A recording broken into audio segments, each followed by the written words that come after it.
का निर्माण कराने शिव ने जिनमें स्थान लिया, भारत की भूमि पर एक दिव्य पुरुष ने जन्म लिया, एक दिव्य पुरुष ने जन्म लिया, एक दिव्य पुरुष ने जन्म लिया, एक दिव्य पुरुष ने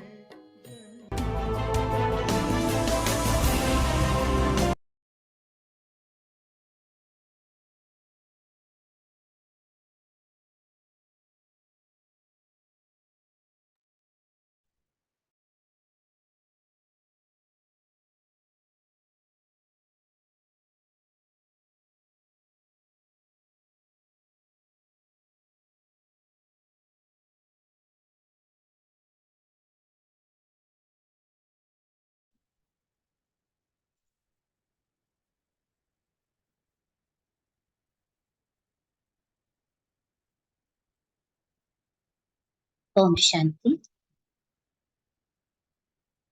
अनम्यूट है। ओम शांति,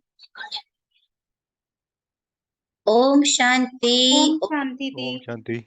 ओम शांति। ओम आवाज आ रही है आप सभी को?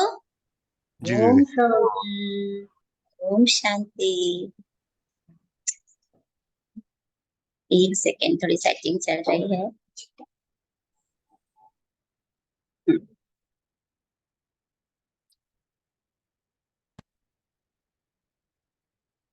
तो अभी हम गीत सुन रहे थे कि भारत की भूमि पर एक दिव्य पुरुष ने जन्म लिया। वो दिव्य पुरुष कौन है? कैसे शिव परमात्मा ने उनके तन का आधार लिया और कैसे ज्ञान को सुनाया और हम सब तक पहुंचाया, इन सभी बातों का जवाब आज उस परम पिता परमात्मा को ही कहते हैं कि वो ही आकर बताए। अपना ज्ञान वो खुद दे, क्योंकि हम मनुष्य में इतनी वो नहीं है कि हम उसका ज्ञान दे सके। तो वो परम पिता परमात्मा का हम पहले दिल से आह्वान करते हैं कि हे पिता परमात्मा शिव बाबा, आप आओ और आकर आप ही बताओ कि आज का इतिहास क्या है। ठीक है, तो इस प्रकार आप देखेंगे कि जब परम पिता परमात्मा को सृष्टि पर आना था, जब परम पिता परमात्मा को इस सृष्टि पर आना था, तो उन्होंने देखा कि ऐसा कौन व्यक्ति है जिसके तन में मैं आऊं और आकर ज्ञान को सुनाऊं, तो लोग सुने भी, एक्सेप्ट भी करे, स्वीकार भी करे। तो परमात्मा और ये भी चाहते थे कि मैं जिन भी व्यक्ति के तन में आऊं, वो व्यक्ति कैसा हो? उस व्यक्ति को ये पूरे 84 जन्मों का नॉलेज हो, जो शुरुआत में आया हो और अंत तक माना हीरो पार्ट प्ले करने वाला हो। ठीक है, और तो और परम पिता परमात्मा चाहते थे कि मैं जिस व्यक्ति के तन में आऊं, वो व्यक्ति कैसा हो? ना तो वो बहुत अमीर हो और ना ही वो बहुत गरीब हो। तो पिता परमात्मा चाहते थे कि मैं साधारण व्यक्ति के तन में आऊं। क्यों? क्योंकि अगर कोई अमीर के तन में आते तो गरीब आने में सोचते, गरीब के तन में आते तो अमीर आने में सोचते। तो परम पिता परमात्मा ने साधारण व्यक्ति के तन का आधार लिया। ठीक है, और आपको बताया कि वो चाहते थे कि मैं ऐसे व्यक्ति के तन में आऊं जो शुरू से लेकर माना सत्युग में फर्स्ट नंबर और लास्ट नंबर। तो फर्स्ट नंबर में हमने कल क्या देखा कि सबसे पहले कौन आए? लक्ष्मी और नारायण। इन्हीं का बाल रूप आपको हमने बताया था श्री कृष्ण। तो वास्तविक में भाई और बहनों, हमने जब कल भी एक बात बताई थी आपको कि हम आज घोर कलयुग में हमारे अंदर भले इतनी इम्प्यूरिटी आ गई, लेकिन जब हम सत्युग में थे ना, तो बहुत प्योर सोल थे, बहुत प्योर सोल। ठीक इसी प्रकार से आपको बताया कि फर्स्ट जन्म इनका भी श्री कृष्ण के रूप में। आप श्री कृष्ण, जैसे आपने सुना कि आत्मा तो जलती मरती कटती नहीं, तो आत्मा गई कहाँ? तो वो भी जन्म पुनर्जन्म के चक्र में आते आते आते आते लास्ट में परम पिता परमात्मा को इस साधारण रूप में दिखाई दिया, इस साधारण रूप में। तो कोई ऐसी वैसी आत्मा नहीं है, ये श्री कृष्ण का ही अंतिमवा जन्म है। ठीक है, ये श्री कृष्ण का ही अंतिमवा जन्म, जिसके लिए परमात्मा चाहते थे। जैसे देखिए, एक उदाहरण देती हूँ। जैसे आज आपको कोई पूछे कि हिंदुस्तान और पाकिस्तान का बंटवारा कैसे हुआ, तो आप बता पाएंगे? बता पाएंगे? कितना बता पाएंगे? जितना आपको याद है, जितना आपने पढ़ा है, उतना आप बता पाएंगे ना। लेकिन यदि आपके पिताजी दादाजी उस जमाने के हो, तो वो कितना बताएंगे? वो इतना बताएंगे कि वो चुप ही नहीं होंगे, इतनी उनके पास कंटेंट होगा, मटेरियल होगा बताने का, है कि नहीं? तो परमात्मा भी यही चाहते थे कि मैं ऐसे व्यक्ति के तन में आऊं जो एक्सपीरियंस्ड हो, जिनको 84 जन्मों के का नॉलेज हो। तो उन्हें और कोई नहीं, वही श्री कृष्ण की आत्मा अंतिम जन्म में इस रूप में दिखाई दे। ठीक है, अब इस रूप में कैसे दिखाई दी? जब परमात्मा ने, अब आप इनकी हिस्ट्री सुनेंगे कि ये कौन है, कहाँ के थे, क्यों परमात्मा ने इनके तन का आधार लिया, ये हम आगे देखते हैं। आप देखिए, 15 दिसंबर 1870 में ये दिव्य पुरुष ने जन्म लिया था। सिंध हैदराबाद में एक छोटे से गांव में इस बालक ने जन्म लिया, आप देख रहे हैं। तो इस प्रकार 15 दिसंबर 1870 को इनका दिव्य जन्म हुआ। इनका नाम था लेखराज, इनका नाम था लेखराज। लेकिन इनके इनके माता पिता जब ये छोटे ही थे, तो छोटी सी उम्र में ही, जैसे कि उनके पेरेंट्स, उनके मम्मा पापा चले गए, छोटी सी उम्र में उनकी माँ को कोई असाध्य रोग ने घेरा और जैसे कि उन्होंने मृत्यु हो गई। मृत्यु हो जाने के बाद इनके पिता ने इनको पाल पोस कर बड़ा किया। इनके पिताजी स्कूल में हेड मास्टर थे, लेकिन लेकिन पिता को भी कुछ समय के बाद कोई असाध्य रोग ने घेरा और उन्हों की भी जैसे कि मृत्यु हो गई। माता भी चले गए और पिताजी भी चले गए।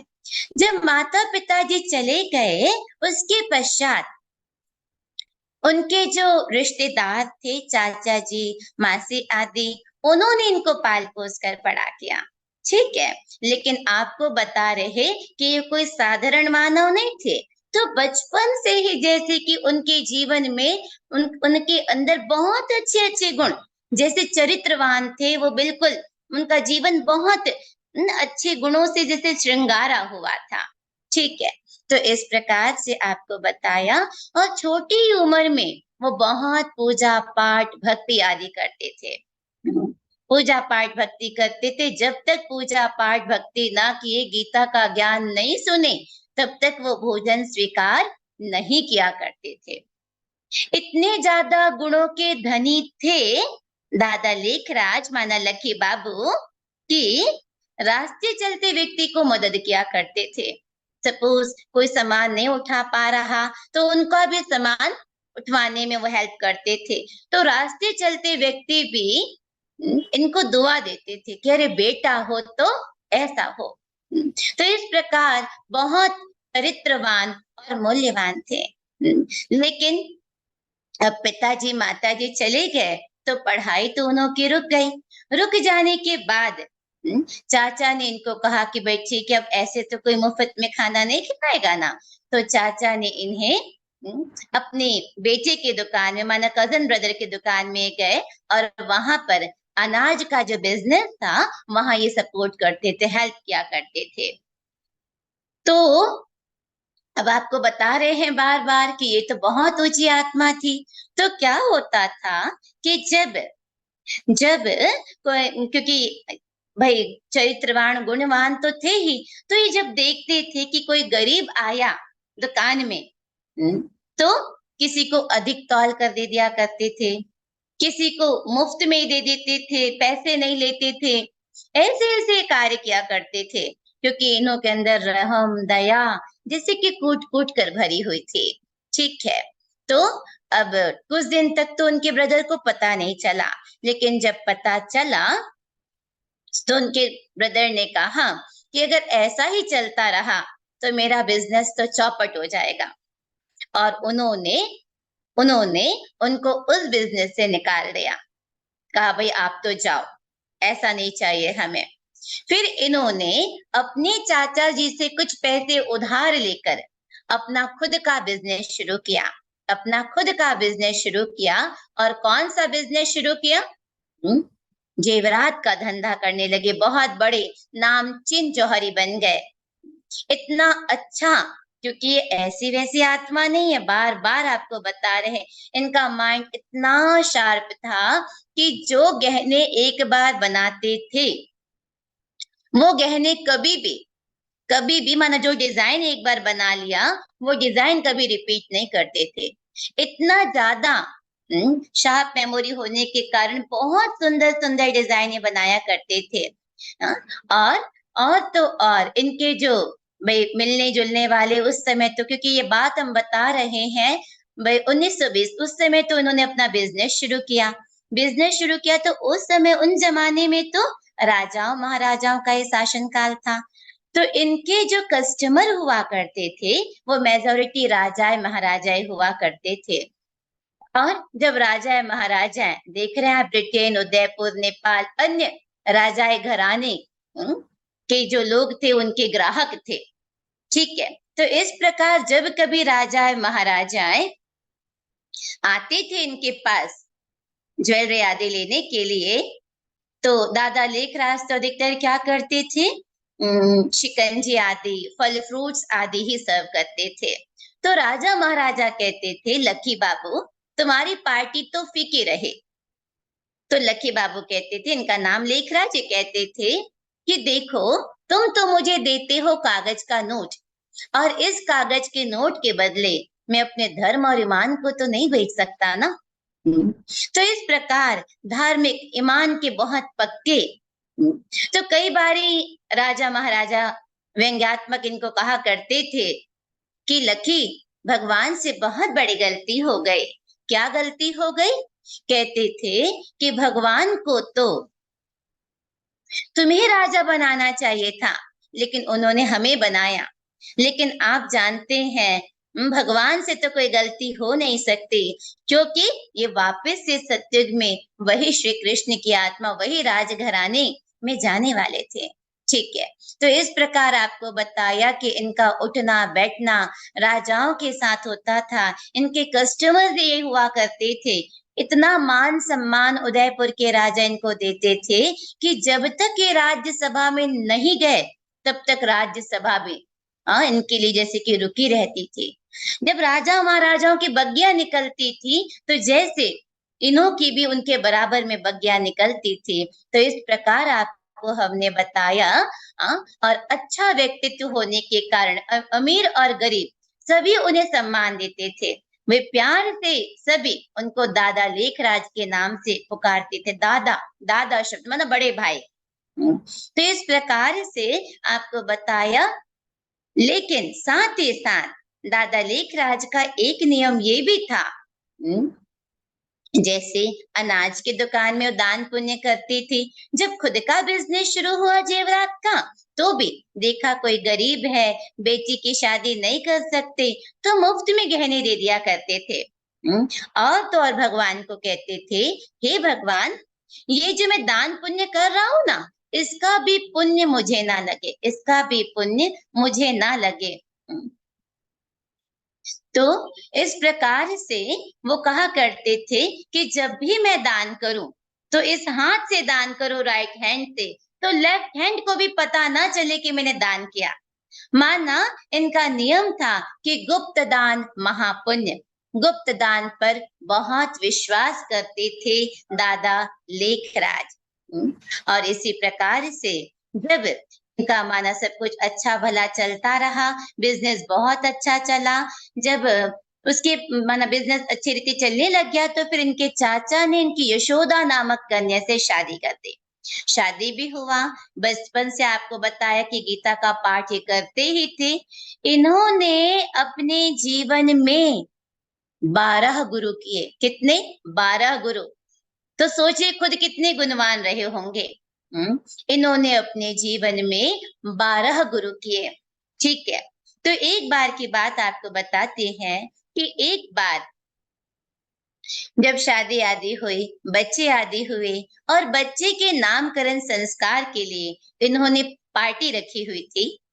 तो पार्टी रखी हुई थी तो बस पार्टी शुरू होने ही वाले थे और गुरु का तार आया। 12 गुरु किए थे, तो एक गुरु का तार आया, लेटर आया। और जब तार आया तो दादा लेखराज अपनी पत्नी को कहने लगे कि गुरु का बुलावा अर्थात काल का बुलावा काल का बुलावा, मैं तो जा रहा हूँ, मैं तो जा रहा हूँ। तो यशोदा कहने लगी कि भाई ऐसे कैसे होगा, आप रुक जाएं, कल चले जाएं। माना गुरु का इतना मान सम्मान ये किया करते थे कि नहीं, गुरु पहले है, पहली प्रायोरिटी उनको। लेकिन जब गुरु जी के पास गए और इनसे पूछा कि गुरुजी आपने मुझे बुलाया, कुछ काम था? तो गुरु कहते हैं कि नहीं, ऐसे कोई विशेष काम नहीं था। तो कहा फिर आपने क्यों बुलाया? तो कहने लगे कि बस मुझे ना लकी कुछ पैसों की आवश्यकता थी। अच्छा, कितने पैसों की आवश्यकता थी? तो कहते मात्र 10,000 रुपए। अब आज भी भाई बहनों 10,000 की आज भी बहुत वैल्यू है। तो उस जमाने में तो कितनी न वैल्यू रही होगी। और जब पता चला कि गुरु को इतने पैसों की क्यों आवश्यकता है, क्या बात है, तो पता चला कि गुरु का एक शिष्य सट्टे में 10,000 रुपए हार चुका था। तो जब देखा कि ऐसे लोगों का गुरु के साथ उठना बैठना है, तो उन्होंने किनारा किया और ऐसे करते करते 12 गुरु कर डाले। फिर उसके बाद मैं एकदम डिटेल में आपको नहीं सुनाऊंगी क्योंकि आज समय की भी सीमा है, आपको और भी क्वेश्चन आंसर के भी सेशन लेने होंगे, तो इसीलिए फिर इसके बाद ऐसे 12 गुरु भी उन्होंने किया। फिर जब 1936 में जब उनकी उम्र 60 वर्ष की हुई, तब 60 वर्ष की उम्र में परमात्मा ने इन्हें वैरायटी साक्षात्कार कराए, क्योंकि उन्होंने ज्ञान का बीज बोना था। जैसे देखिए, आज किसान जब खेती करता है तो क्या करता? पहले मिट्टी को हल्का करता है, उसके बाद उसमें बीज बोता है। ठीक है, पहले खेत में जाता, कंकड़ पत्थर कांटे सबको हटाता, मिट्टी को हल्का करता, फिर बीज बोता, डायरेक्ट बीज नहीं बो देता। तो ठीक इसी प्रकार शिव परमात्मा को भी दादा लेखराज के द्वारा ज्ञान सुनाना था, इस ज्ञान का बीज बोना था। तो परमात्मा ने क्या किया, क्योंकि ये बचपन से गीता का पाठ तो करते ही थे, तो इनको वैरायटी साक्षात्कार कराए। ये बैठे हुए थे गीता का ज्ञान सुनने के लिए, सारे के सारे सुनकर चले गए और जैसे कि खोए हुए। और उस दिन प्रथम बार, क्योंकि ये तो लक्ष्मी नारायण के परम भक्त थे, बहुत भक्ति की, इतनी भक्ति करते थे कि जेब में लक्ष्मी नारायण के फोटो, तकिए के नीचे लक्ष्मी नारायण के फोटो, गुल्लक में लक्ष्मी, मतलब हमेशा लक्ष्मी नारायण का फोटो ये साथ रखा करते थे। तो उस दिन प्रथम बार परमात्मा ने इनको विष्णु चतुर्भुज का साक्षात्कार कराया। ये बहुत खुश हुए, इनको लगा शायद मेरे गुरु भक्ति का परिणाम होगा। ठीक है, गुरु जी के पास गए, देखा गुरु जी के चेहरे में तो कोई हाव भाव नहीं, समझ गए गुरु ने नहीं कराया, ये कोई और है। और साक्षात्कार के साथ साथ एक और आवाज आई, वो आवाज क्या थी? अहम विष्णु चतुर्भुज तत्वतम। तो इन्हों को जैसे कि ये बात, ये आवाज ने जैसे कंफ्यूज कर दिया कि ये किसने कहा कि मैं विष्णु चतुर्भुज हूँ और तुमको भी ऐसे बनना है। ये सोचने लगे कि ये कौन है आखिर, ये किसने कहा, समझ में नहीं आ रहा था। तो ये अपने दोस्त के पास गए, दोस्त को जाकर ये बातें बताने लगे, ऐसे ऐसे आज मेरे साथ हुआ। तो दोस्त को कुछ समझ में आए तो दोस्त बताता भी, दोस्त कहता लकी बहुत रात हो गई, तुम सो जाओ, हम सुबह बात करेंगे। पर लकी की आंखों में नींद कहाँ, लकी तो कमरे से निकल गए, पास में कोई नदी था, वहां जाकर बैठकर छोटे छोटे कंकड़ नदी में डाल रहे थे। उतने में परमात्मा ने इन्हें दूसरा तीसरा साक्षात्कार भी कराया। दूसरा साक्षात्कार, उन्हें दुनियावी बातों से वैराग्य आने लगा और अन्य दिव्य साक्षात्कार होने लगे। दूसरा साक्षात्कार क्या हुआ कि ऐसे ये पतित पुरानी घोर कलयुग रूपी दुनिया का महाविनाश का साक्षात्कार भगवान ने इन्हें कराया कि जो ये से 110 मंजिला मकान बने हुए हैं, ये ताश के पत्तों की तरह बिखर रहे हैं। खून खराबा हो रहा है, धरती फट रही है, लोग चीख रहे हैं, पुकार रहे हैं।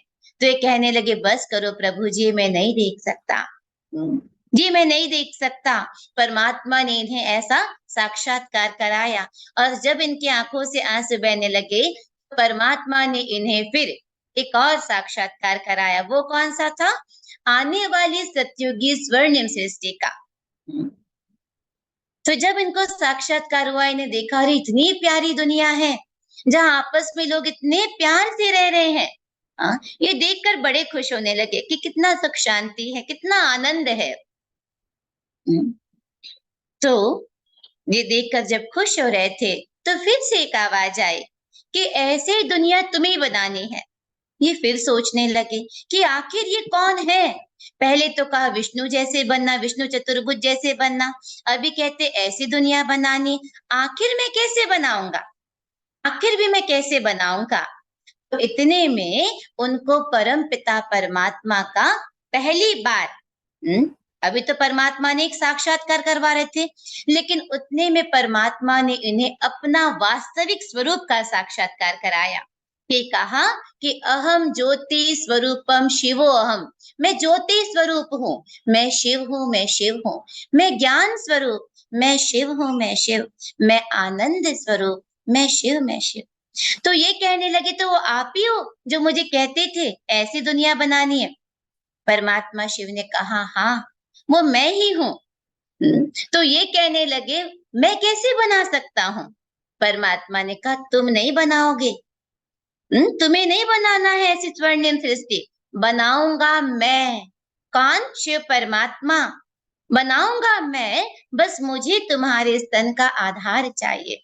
अब इतने अच्छे कार्य के लिए भला कोई कैसे मना कर सकता था? तो इन्होंने भी यस किया, ठीक है भाई। उसके बाद जब उनको लगा कि हाँ नहीं, ये तो बहुत अच्छा कारोबार है, तो उन्होंने अपना बिजनेस रूपी कारोबार समेट कर इस दिव्य कार्य के लिए, इस परमार्थ के कार्य के लिए अपने आप को समर्पित किया और फिर सत्संग शुरू किया ईश्वरीय प्रेरणा के द्वारा।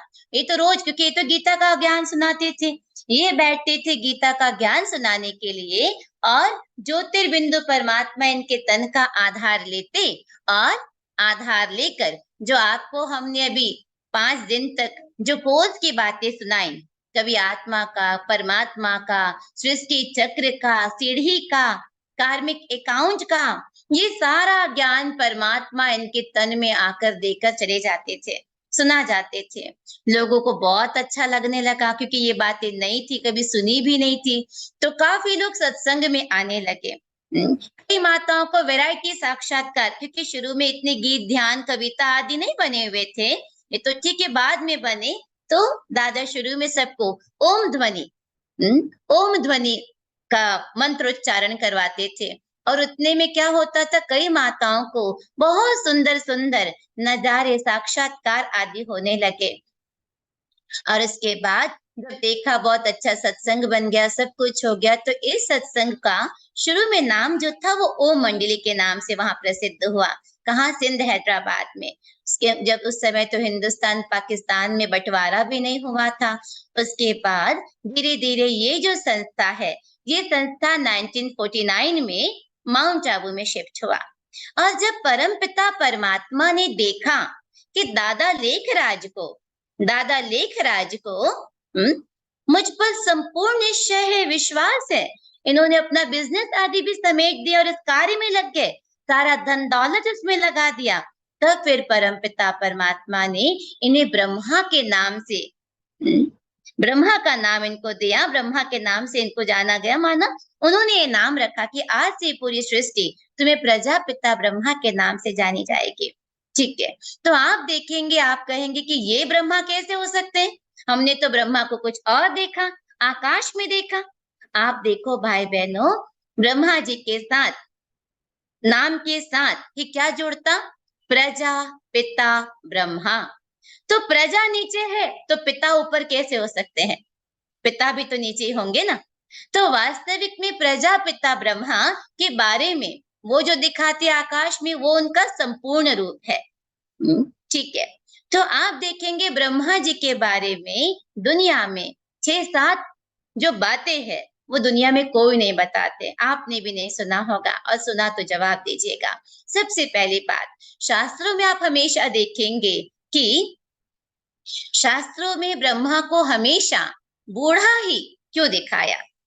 क्या कोई बूढ़ा जन्म लेता है, नहीं ना। बूढ़ा तो कोई जन्म नहीं लेता, लेकिन बूढ़ा दिखाया। कभी भी आपने उनका बाल स्वरूप, जवानी स्वरूप नहीं देखेंगे, हमेशा बूढ़ा। क्यों, क्योंकि जब उन्होंने अपना 60 साल के बाद अपना पूरा जीवन परमात्म कार्य में लगा दिया, तब उनको ये प्रजापिता ब्रह्मा की उपाधि मिली। मतलब 60 साल के पहले वो ब्रह्मा नहीं था, 60 साल में ब्रह्मा बना, बूढ़े में ही ब्रह्मा बना, इसलिए शास्त्रों में भी ब्रह्मा को बूढ़ा ही दिखाया जाता। जैसे आप सभी ने मुझे व्हाइट ड्रेस में ब्रह्मा कुमारी जीवन में देखा, क्या मैं जन्मते व्हाइट ड्रेस में आ गई थी, नहीं ना। पहले मैं भी बच्ची रही, पहले मैंने भी पढ़ाई किया था। तो इस प्रकार से कहा, शास्त्रों में ब्रह्मा को बूढ़ा ही क्यों दिखाया, क्योंकि उनके बचपने का, उनकी जवानी का किसी को पता नहीं।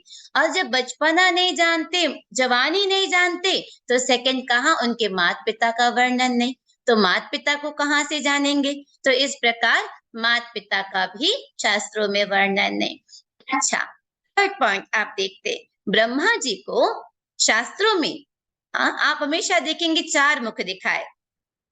ये 4 मुख क्यों दिखाए, कारण ये है कि शिव परमात्मा ने इन महापुरुष को, इनको ये ज्ञान सुनाकर कहा कि इस ज्ञान को तुम्हें चारों दिशा में बांटनी है, सभी जगह ज्ञान देना है। क्योंकि ब्रह्मा कुमारीज में ना कोई धर्म, ना कोई जात, किसी चीज पर विशेष नहीं, बस इतना माना जाता कि मैं एक आत्मा हूँ और मेरा पिता वो परमात्मा है। यहाँ कोई जाति पाति ऊंच नीच नहीं, कोई मतलब नहीं है, बस इतना मानना होता है कि हाँ वो मेरा पिता परमात्मा ज्योति स्वरूप और मैं उसकी आत्मा ज्योति स्वरूप। इसलिए आप देखेंगे कि ब्रह्मा कुमारीज में हर धर्म के लोग यहाँ आते हैं। ठीक है, उसके बाद चौथी पॉइंट, ब्रह्मा जी की पूजा क्यों नहीं होती, कारण क्या। आप देखेंगे एक ही मंदिर है अजमेर पुष्कर में, कारण क्या, आपको बताया उनकी पूजा क्यों नहीं होती, क्योंकि वो कलयुगी थे। आप कहेंगे कैसे, आप देखिए, कहते ना ब्रह्मा जी ने संकल्प से सृष्टि रची, लास्ट पॉइंट, ब्रह्मा जी ने संकल्प से सृष्टि रची, कौन सी सृष्टि, नई सृष्टि। तो निश्चित कलयुग में बैठकर ही तो नई सृष्टि की रचना करेंगे ना। हाँ, सतयुग में बैठकर तो सतयुग नहीं बनाएंगे। तो चूंकि वो कलयुगी होने के कारण उन्हों की पूजा नहीं होती। एक ही मंदिर है अजमेर पुष्कर में। और 5वां पॉइंट, ब्रह्मा जी को दाढ़ी मूछ वाला क्यों दिखाया, ये कलयुग के निशाने हैं, दाढ़ी मूछ। आपने कभी नहीं देखा होगा राम जी, श्री कृष्ण जी शेविंग करने के लिए गए, देखा ऐसा, नहीं देखा ना। तो कलयुगी मानव होने के कारण उनकी पूजा नहीं होती, कलयुगी मानव होने के कारण कि उन्होंने संकल्प से सृष्टि रच डाली। और ब्रह्मा जी को कमल पुष्प पे दिखाते, क्यों कमल पुष्प पे दिखाया, क्योंकि कमल पुष्प गृहस्थ जीवन की निशानी है। ठीक है, ये भी गृहस्थी थे। गृहस्थ माना, जैसे आज आप देखो, जब आप बच्चे थे, कुमार कुमारी थे, आपका जीवन कैसा था, पढ़ो लिखो खाओ खेलो सो जाओ।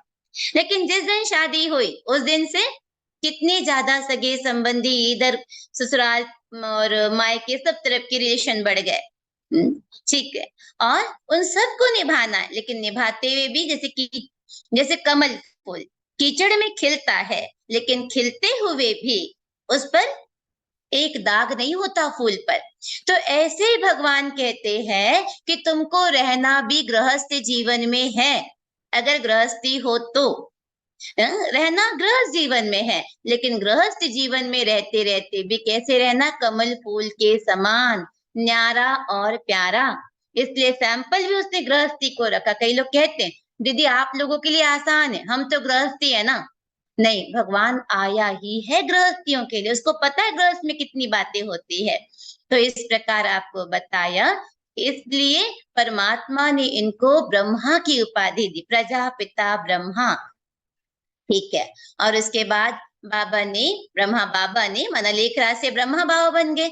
तो ब्रह्मा बाबा ने क्या किया, 8 माताओं का ट्रस्ट बनाया और जो भी उनकी सारी संपत्ति थी उसको सब कुछ उनको उनके नाम पर जैसे कि समर्पित कर दिए। लेकिन इतना आसान नहीं था ये सफर, क्योंकि आपको बताया उस समय तो सिंध हैदराबाद पाकिस्तान में था। कई लोगों को ये संस्था अच्छा लगा, कईयों को नहीं लगा, कईयों ने बहुत विरोध भी किया, लेकिन काम किसका था, परमात्मा का। कुछ लोग तो दादा लेखराज को माना ब्रह्मा बाबा को मारने भी आए, लेकिन उनको उनसे परमात्मा का साक्षात्कार बताते। एक बार एक सिख भाई उनको मारने के लिए आए, लेकिन जब वो मारना चाह रहे थे उतने में उनको उनसे गुरु नानक जी का साक्षात्कार आदि हुआ। तो इस प्रकार से आपको बताया कि परमात्मा ने फिर जो उनके पास माना दादा लेखराज के पास जो संपत्ति थी, तो शुरू में काफी लोग आए, 350 बहनों का संगठन बनाया और उनको प्रशिक्षण आदि दी, ज्ञान आदि सुनाया। फिर वो सारी बहनें जो है जगह जगह पर जाकर ब्रह्मा कुमारी ईश्वरीय विश्वविद्यालय का प्रचार प्रसार करने लगी, इस ज्ञान का प्रचार प्रसार करने लगी। और वो जो ओम मंडली जो संस्था कहला रही थी, वो संस्था का नाम फिर प्रजापिता ब्रह्मा कुमारी ईश्वरीय विश्वविद्यालय के नाम से पड़ा। कई लोग कहते हैं ब्रह्मा कुमारी ही क्यों, ब्रह्मा कुमार क्यों नहीं? आप में से भी कईयों का क्वेश्चन होगा, क्योंकि ये बात उस समय की है। आपको बताया ना, ये बात उस समय की है जब परमात्मा 1936 में जब इस धरा पर आए, तो उन्होंने देखा कि माताओं बहनों पर बहुत ज्यादा अत्याचार शोषण आदि हो रहा, सती प्रथा, पर्दा प्रथा आदि आदि।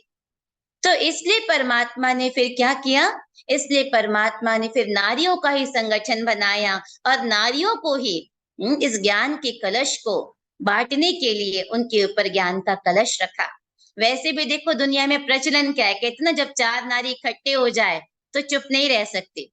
परमात्मा को पता था कि ये इनका वीकनेस है, तो क्यों ना इसको पॉजिटिवनेस में बदल दिया जाए।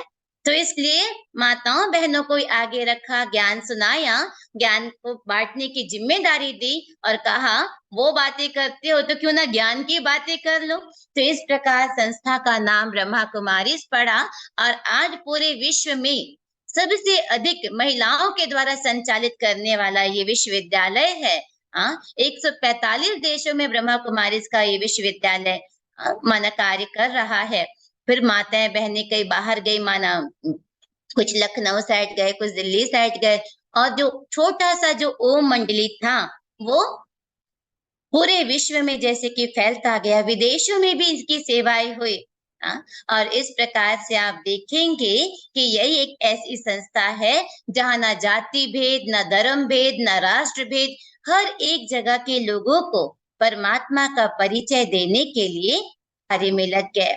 उसके पश्चात फिर जब कार्य हुआ, फिर उसके बाद 18 जनवरी 1969 में ब्रह्मा बाबा ने अपना देह त्याग कर दिया।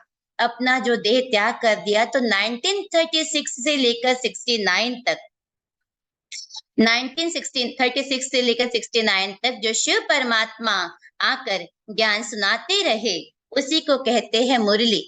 ब्रह्मा कुमारीज में देखिए यहाँ एक दिन भी छुट्टी नहीं होती। दुनिया में तो होता ना भाई, संडे संडे सत्संग होता है या कहीं कहीं भी 2 बार होता है हफ्ते में, लेकिन ये एक ऐसा विश्वविद्यालय है जहां पर एक दिन भी छुट्टी नहीं होती, ना संडे ना मंडे, यहाँ रेगुलर पढ़ाई पढ़ाई जाती है। इसको विश्वविद्यालय कहा गया। ये कोई सत्संग नहीं है भाई और बहनों कि हाँ ठीक है हम गए सत्संग सुनकर आ गए, नहीं, ये एक पढ़ाई है। तो पढ़ाई क्या पढ़ाई जाती है? मुरली। मुरली का मतलब क्या होता? आप देखेंगे ये प्रजापिता ब्रह्मा बाबा, ये ज्योति स्वरूप परमात्मा, इनके तन में प्रवेश होकर जो महावाक्य सुनाते थे, जो पॉजिटिव थॉट्स की जो क्लासेस चलती थी, उसी को कहते हैं मुरली। आपको दिख रहा होगा ये मुरली वास्तविक में माउंट आबू से पूरे वर्ल्ड में पोस्ट होती है। और आपको मैं एक बात बता दूं कि हमारे जितने भी आश्रम है, जितने भी सब सेंटर्स हैं, जितने भी छोटे मोटे गीता पाठशालाएं हैं, लाखों की तादाद में है, लेकिन हर जगह एक टाइम पर एक दिन में एक ही बातें सुनाई जाती है। ऐसे नहीं कि आज कोटा में जहाँ विज्ञान नगर आश्रम में हम अलग बातें सुनाएंगे तो बॉम्बे वालों के लिए अलग क्लास होगी, इंग्लैंड वालों के लिए अलग। नहीं, भगवान एक तो उसके पढ़ाने का तरीका भी एक। यही महावाक्य जो आज आप यहाँ सुनेंगे, यही महावाक्य पूरे विश्व में सुनाई जाती है, पूरे विश्व में एक ही टाइम पर। और यूं भी नहीं कि हम समर्पित दीदी हैं तो हमारे लिए अलग बात होगी और नयों के लिए अलग होगी, ऐसा नहीं है। वो कोई भेदभाव नहीं करता, सबके लिए वो एक ही महावाक्य। इस मुरली में जादू, दुनिया में कहते हैं ना कि श्री कृष्ण ने मुरली बजाई और उनकी मुरली में जादू थी। अगर मुरली में जादू थी तो पूरे मथुरा और पूरे वृंदावन वाले क्यों नहीं जाते थे? कुछ गोपिकाएं ही क्यों जाती थी? अच्छा, अगर उस कांट की बंसी में जादू है सपोज, और अगर आप टीवी को ऑन किए, कोई बांसुरी बजा रहा हो, आप कितनी देर सुनेंगे? 1 सेकंड 1 मिनट भी नहीं सुनते, फटाफट चैनल चेंज कर देते हैं। तो वास्तविक में ये मुरली क्या होती है? मुरली का मतलब क्या होता? मुरली का मतलब ही होता है, ये मुरली क्या है? इस प्रकार शरीर को आप भोजन देते हैं, 2 टाइम 3 टाइम चाय कॉफी चलता ही रहता है, ये तो चक्री की तरह। ऐसे ये महावाक्य, ये मुरली, ये आत्मा का भोजन है। मुरली का मतलब क्या? म से होता है मधुर महावाक्य। ये मधुर महावाक्य, जीवन बनाने वाला महावाक्य। ओ से होता है जो हमारे अंदर इंथुजिज्म, उमंग, उत्साह पैदा कर दे। ठीक है। रस से होता जो रमणीक हो, बोरिंग ना हो, इंटरेस्टिंग हो, रमणीक हो। ठीक है। और ल से होता जिसमें कुछ ना कुछ लक्ष्य मिले, बिना लक्ष्य के। दुनिया में भी कहते हैं ना, जब तक न लगन हो सीने में, बेकार है ऐसे जीने में। तो भगवान भी आकर क्या करते, हमको कोई ना कोई लक्ष्य देते। और हमको लक्ष्य दिया कि नर ऐसी करनी करे जो नारायण कहलाए, नारी ऐसी करनी करे जो श्री लक्ष्मी कहलाए। ठीक है। तो यहाँ ब्रह्मा कुमारी इसका भी ये लक्ष्य है कि हमको देवी देवता जैसे बनना है। क्यों? क्योंकि आने वाली जो सतयुगी दुनिया होगी, वहां सभी देवी देवताएं होंगे और हम बन सकते हैं क्योंकि पहले हम वही थे। ठीक है। लास्ट ई का मतलब होता मुरली। ई माना ईश्वर द्वारा प्राप्त। तो इस मुरली में जादू है। ठीक है। अब इस मुरली को जब सुनते हैं, हमारे यहाँ जितने भी भाई बहन आते, लाखों के तादाद में, सभी का ये प्रैक्टिकल में अनुभव है कि आपके मन में कुछ भी चल रहा होगा, कोई भी क्वेश्चन होगा, सब क्वेश्चन का आंसर आपको इस मुरली में मिल जाएगा। लेकिन इसके लिए आपको रेगुलर ये महावाक्य सुनना होगा, पूछने की भी जरूरत नहीं होगी, आपको सब प्रश्नों का उत्तर मिल जाएगा। प्यारे भाई बहनों, आपने जो इस 6 दिन का कोर्स किया, ये वास्तविक में एक ट्रेलर था। मूवी तो अभी आप मुरली में देखेंगे। जो भी आपके मन में क्वेश्चन होगा, सब प्रश्नों का उत्तर बिना पूछे ही बाबा आपको दे देंगे। ठीक है। आप कहोगे दीदी आप क्यों नहीं दोगे? मैं भी दूंगी, लेकिन सागर को गागर में कैसे समाये भला आप बताएं? 1936 से परमात्मा अभी तक ज्ञान लुटा रहा है और आप कहे हमको 6 दिन में सारी बात बता दो, ये असंभव है। ठीक है। आज बच्चा 365 दिन पढ़ता है, तब एक क्लास से दूसरी क्लास में शिफ्टिंग होती है। ऐसे ही तो शिफ्टिंग नहीं हो जाती ना। तो इसी प्रकार आपको भी थोड़ा इसके डेप्थ में जाना होगा, समझना होगा, इस मुरली को सुनना होगा। क्योंकि मुरली क्या है? ये एक बाप और बच्चे का एक समझिए प्यार भरा खत है, लव लेटर है। तो क्या कहा उस परमपिता परमात्मा ने मुझे? इसको सुनना होगा हमें रेगुलर। ठीक है। तो इसी प्रकार मुरली के महावाक्य इसमें आगे बताए गए हैं। मुरली क्या होती है? अभी मैं आपको 5 मिनट ये जो मुरली मेरे पास अभी रखी हुई है, फिलहाल मैं यही पढ़कर आपको सुनाती हूँ, क्योंकि क्योंकि आप देखेंगे कि ये जो मुरली, इसको हमने कहा जादू है मुरली में, तो वास्तविक में मुरली क्या, आप देखेंगे कि ये मुरली में परमपिता परमात्मा जो है, परमपिता परमात्मा आकर माता पिता का, भाई बंधु का, हर एक चीज का, हर एक तरीके से वो संबंध निभाकर हम बच्चों को समझाता है।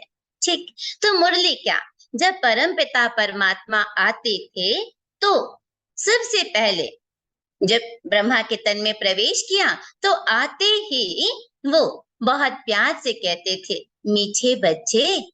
ये शब्द कितना अच्छा, भले हमने कितनी भी गलती की होगी, कितने भी पाप किए होंगे, लेकिन भगवान के इस महावाक्य में वो रोज कहता, मीठे बच्चे। ठीक है, तो आप देखिए, उन्होंने आज जो मेरे पास में, जो हाथ में यहाँ पे पास रखी थी, वो मुरली में आपको सुनाती, उन्होंने कहा, मीठे बच्चे, बाप की आश है। सबसे पहले बाबा मुरली में पिता का रोल निभाता और पिता बनकर कहता, बाप की आश है बच्चे, पूरा पूरा नष्टो मोहा बनो। जब पक्का वायदा करे बाबा, आप हमारे, हम आपके, तब सच्ची प्रीत जुटे। ठीक है, दुनिया वालों से प्रीत करके देख ली ना आपने, क्या मिला, सपना था, कोई ना अपना था। तो इसलिए कुछ दिन ही सही उस पिता परमात्मा से प्रीत करके देख लो। क्या जाता है, ट्राई करने में क्या जाता है, कुछ दिन मुरली सुनकर देख लो। दावे से कहती हूँ, हर एक प्रश्न का उत्तर आपको वो देगा। हम बहनें कौन होती हैं आपको देने वाली, ज्ञान मेरा तो नहीं है ना। हाँ, फिर उसके बाद वो परमात्मा पहले तो कहा पिता बनकर, बच्चे पूरा पूरा नष्टो मोहा बनो। क्यों कहा, क्योंकि मोह ही अनेक दुख के कारण है। हमारा आपस में ना, बच्चों के साथ भी ना प्रेम होना चाहिए, प्रेम। मोह विकार है, अगर मोह अच्छा होता तो 5 विकारों में इसकी काउंटिंग ना होती ना। मोह जीने नहीं देता। तो इसलिए आपस में एक दूसरे के प्रति प्रेम हो, मोह ना। ठीक है, तो पहले पिता बनकर बाबा ने हमको मीठे बच्चे सुनाया, फिर उसके बाद रोज के इस महावाक्य में वो एक प्रश्न पूछता था। वो प्रश्न क्या है, आज उन्होंने पूछा, टीचर बनकर क्यों प्रश्न पूछता था, देखना चाहता था कि ऐसे तो नहीं आगे पाठ और पीछे सपाट होता जा रहा है, इनके भेजे में कुछ घुसता भी है कि नहीं। तो इसलिए रोज के महावाक्य में उसने प्रश्न पूछा, और आज क्या पूछा, रुद्र शिव बाबा द्वारा रचे हुए यज्ञ और मनुष्य द्वारा रचे हुए यज्ञ में मुख्य अंतर क्या है।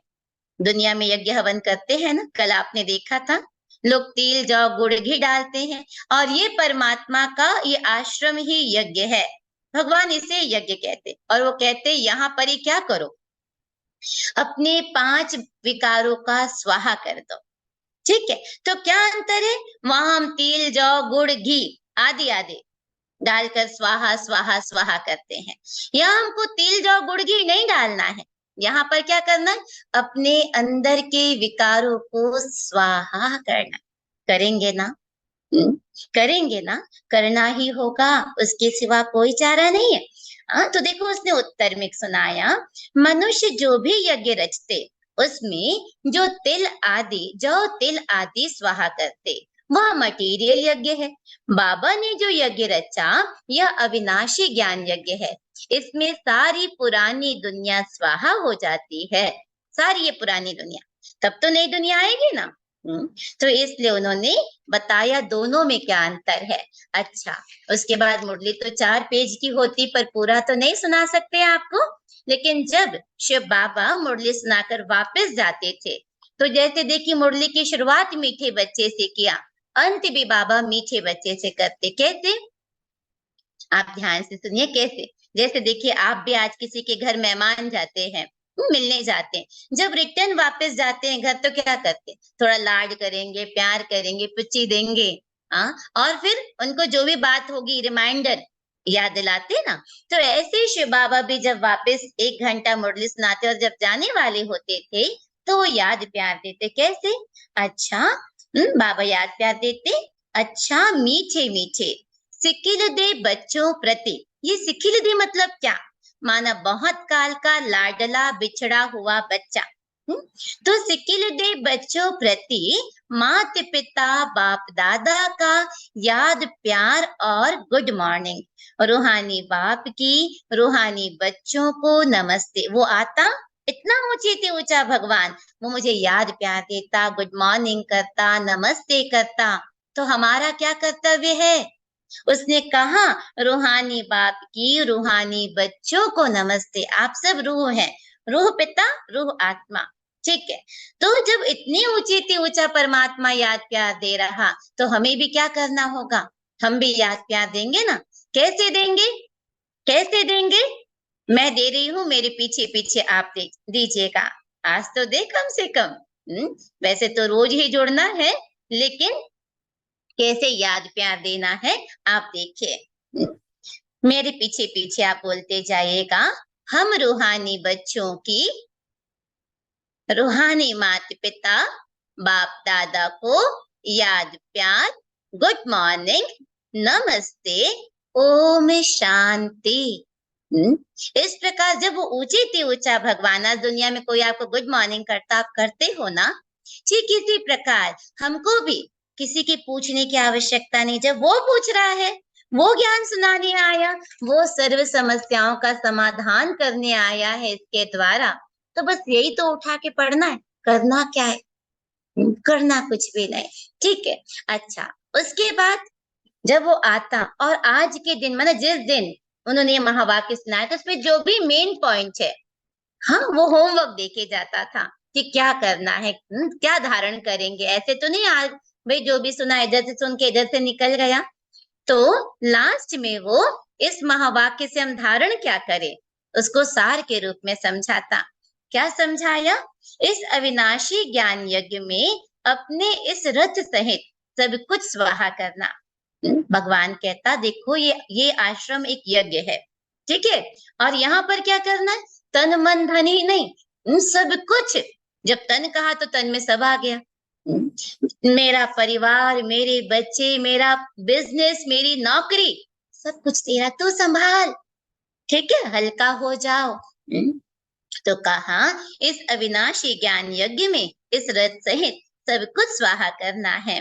फिर सेवा के लिए बहुत बहुत चुस्त और फुर्त बनना है। दुनिया वालों को हमें परमात्मा का परिचय देना है।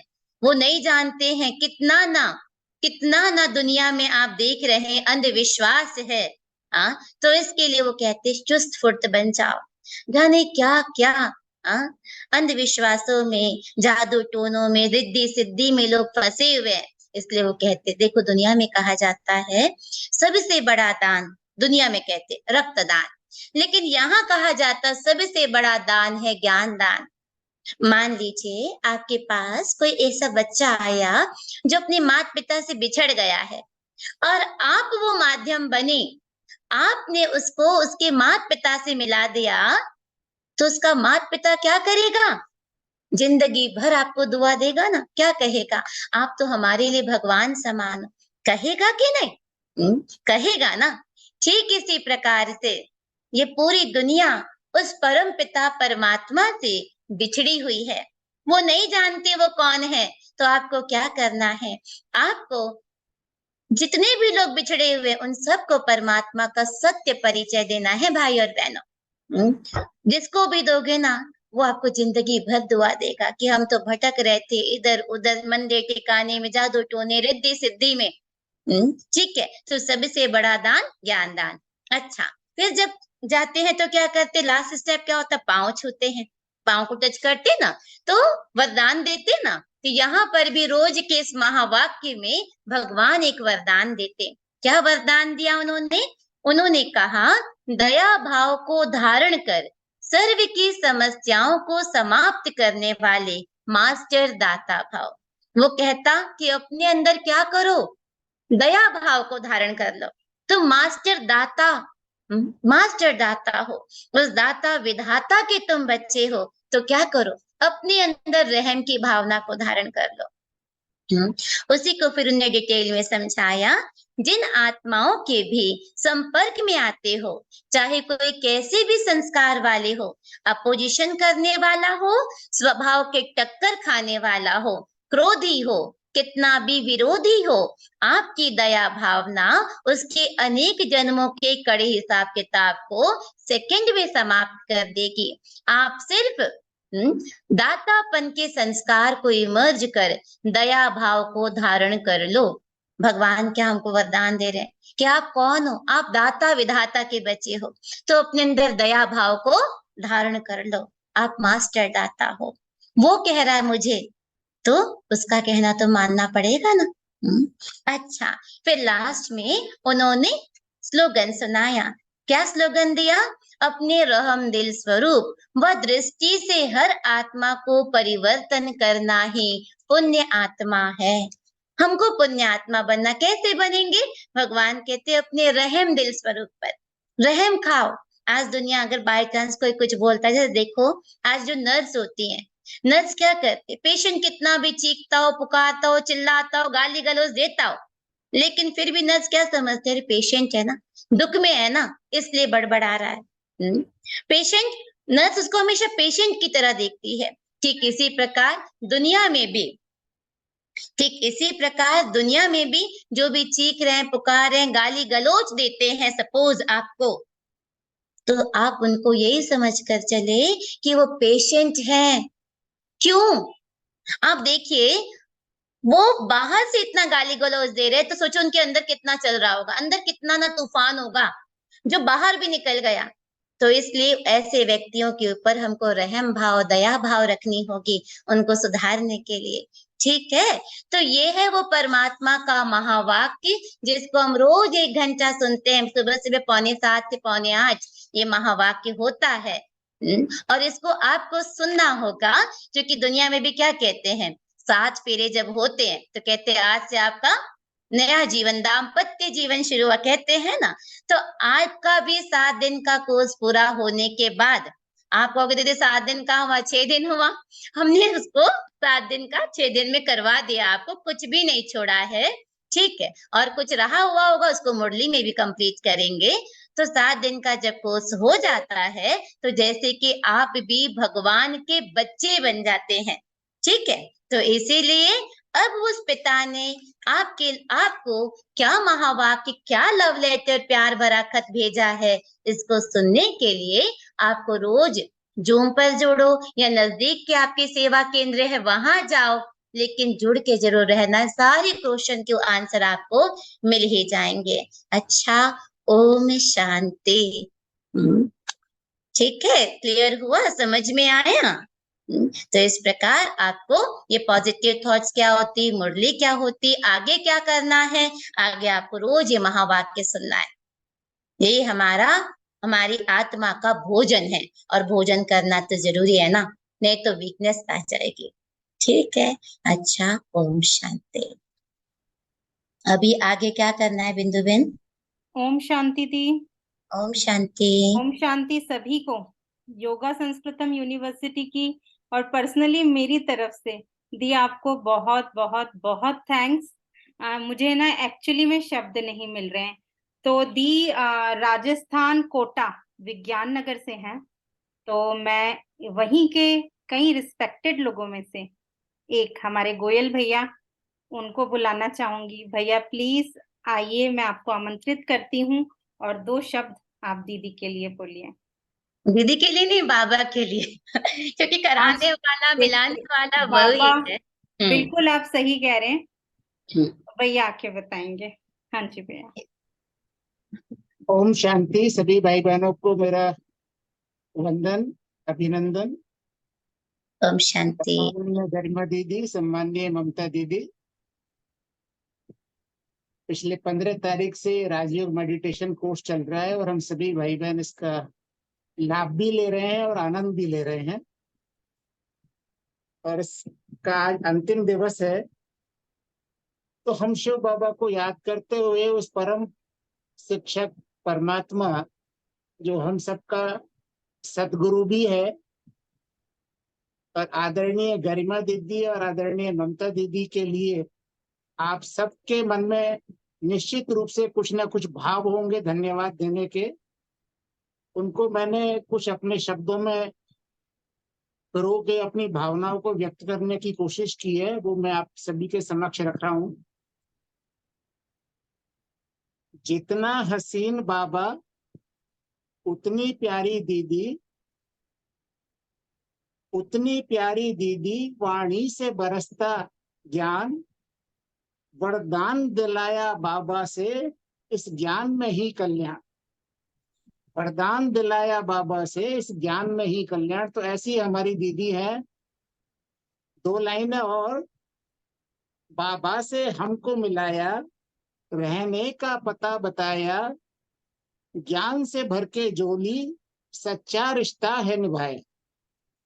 तो पिछले 15 तारीख से जो दीदी अपनी मधुर वाणी से, जिसमें ऊर्जा भी है और शक्ति का संचार भी है और हमारे अंदर उमंग उल्लास भर रही है, और शिव बाबा के ज्ञान द्वारा हमको अपना ही परिचय कराया गया कि मैं कौन, एक चैतन्य शक्ति आत्मा, मेरा कौन, वो चैतन्य शक्ति परमात्मा, कर्मों की गति क्या है, आत्मा और परमात्मा का संबंध क्या है, कैसे उस परम पिता परमात्मा को याद किया जाए, कैसे उस याद को सहज बनाया जाए, कैसे हमारे ही कर्म हमारे जीवन में सुख और दुख का कारण बनते हैं, सृष्टि का चक्र कैसे चलता है, इस रुद्र ज्ञान यज्ञ की स्थापना कब और कैसे हुई और कैसे ये आगे बढ़ा, क्या क्या इसमें व्यवधान आए, और आज भी निरंतर ये कार्य कर रहा है, अनवरत कार्य कर रहा है बिना किसी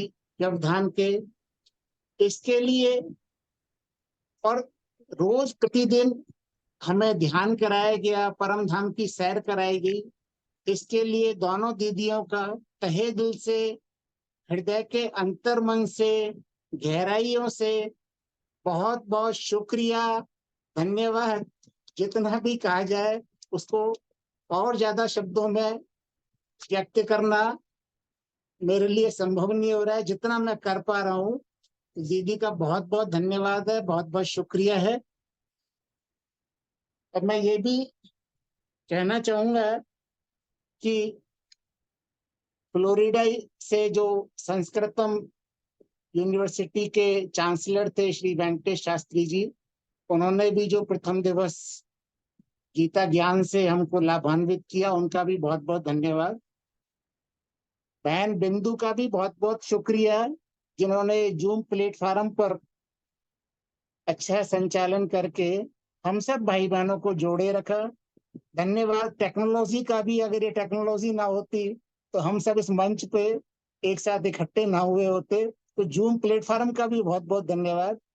और हमारी बैक एंड टीम पे काम कर रहे प्रांजल बहन और राहुल भाई का भी बहुत बहुत धन्यवाद। उन्होंने भी बहुत दीदी को सहयोग किया है कंप्यूटर मैनेजमेंट में और सब चीजों में। तो पुनः सभी भाई बहनों का, दोनों दीदियों का और उस प्यारे शिव बाबा का धन्यवाद, शुक्रिया। ओम शांति। प्यारे शिव बाबा का तो बहुत बहुत धन्यवाद है ही है। साथ में अगर सुनने वाले ऐसा ना हो तो सुनाने भी मजा नहीं आता ना। तो आप सभी जो सुनने वाले चात्रक परमात्मा के प्यारे बच्चों को भी बहुत दिल से धन्यवाद। आप टाइमली जुड़ते थे, बहुत पेशेंस से सुनते थे, तो इसलिए आप सभी को भी बहुत बहुत दिल से धन्यवाद। शायद मैं भूल गया था श्रोताओं को धन्यवाद देना, क्योंकि वक्ता को भी मजा तभी आता है जब सुनने वाले ध्यान से सुने, एकाग्र होके सुने और पूरी भागीदारी से सुने। तो सुनने वालों का भी बहुत बहुत शुक्रिया। ओम शांति। ओम शांति। ओम शांति। ओम शांति। मेरी साइड से समीर को भी बहुत बहुत थैंक्स। और सभी सभी जितनी भी ऑडियंस है, और गोयल भैया बहुत बहुत थैंक्स। और जितने लोग जुड़े हैं ना, गोयल भैया एक नहीं, हमारा पूरा विज्ञान नगर का हर इंसान ये कैपेबिलिटी रखता है। जैसे दीदी सबको मीठी लगी, मुझे जितने लोगों का रिव्यू आता था ना, सभी कहते थे दीदी का बोलना, एक्सप्लेन करना बहुत ही अच्छा है। तो देखिए अब आपने देखे गोयल भैया है ना। और ऐसे गोयल भैया हैं जैसे, ऐसे हमारा विज्ञान नगर, ऐसे बाबा के बच्चे पूरे राजस्थान में, पूरे इंडिया में और पूरे वर्ल्ड में। तो ये पावर है बाबा की। और ये जैसे दीदी ने बताया कि अक्सर हम लोग कोर्स 1-2 दिन करते हैं तो वो बात नहीं रहती। खैर मैं क्या बोलूं इसमें, मैं नहीं बोलती, आज लोग बोलेंगे। रश्मि जी आपने जाना था तो आप प्लीज पहले बोल दीजिए, फिर प्लीज आप लोग अपने अपने मुझे, हम लोगों को रिव्यू बताइएगा कैसा लगा course. Rashmi ji. Om Shanti. Am I audible? Yes Clear? Yeah. Okay. So I would love to start with thanking Yoga Samskritam University, जिन्होंने हमें ये बहुत ही amazing platform दिया. And I'm thankful to Bindu ji and Sameer ji for being wonderful host, जिनकी वजह से हमें ये platform और बहुत ही अच्छा ये spiritual knowledge मिला. And my heartfelt gratitude to Garima di and Mamta di. आपने बहुत ही सुंदर शब्दों में और सिंपल और लेमैन लैंग्वेज जो होता है ना, जिसको बच्चे से लेके हर उम्र का आदमी जो स्पिरिचुअलिटी में नहीं है वो भी समझ सकता है. तो आत्मा का परिचय, परमात्मा का परिचय, कर्मों के बारे में एक एक बात इतनी सुंदर और बिल्कुल सिंपल तरीके से बताई है कि बिल्कुल एकदम एब्जॉर्ब कर लिया है. तो मुझे ये बहुत ही अच्छा लगा, क्योंकि अगर हम आत्मा, अपने आप को सोल कॉन्शियसनेस में रहेंगे, खुद को आत्मा समझेंगे, तो शायद हम एक कंपैशन से जी पाएंगे. जब हम दूसरों को समझेंगे तो हमारा कार्मिक अकाउंट क्लियर होगा.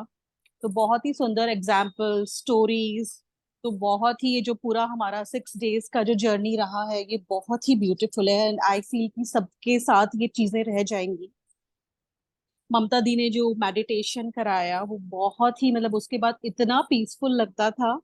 और सबसे अच्छी बात मुझे ये लगी है कि अनलाइक अदर मेडिटेशन, जब लोग बोलते हैं कि आपको बिल्कुल शांति में रहना है, हम ये मेडिटेशंस कभी भी कर सकते हैं.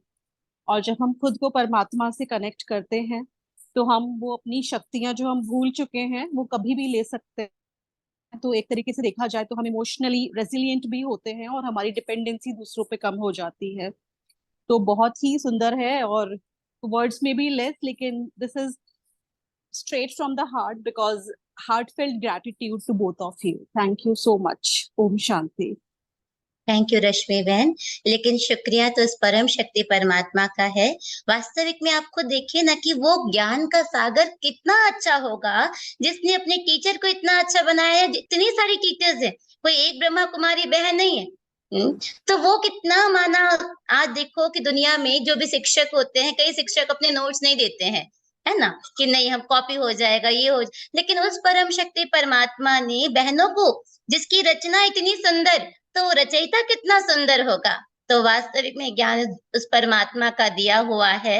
हाँ, और मेरी माता जी भी इसमें जुड़ी हुई है। मैं माँ को भी अपना बहुत दिल से धन्यवाद देती हूँ, क्योंकि हमको तो अकल नहीं था ना इन सब चीजों को जुड़ने करने का, लेकिन सदैव हमको अग्रसर करती रही।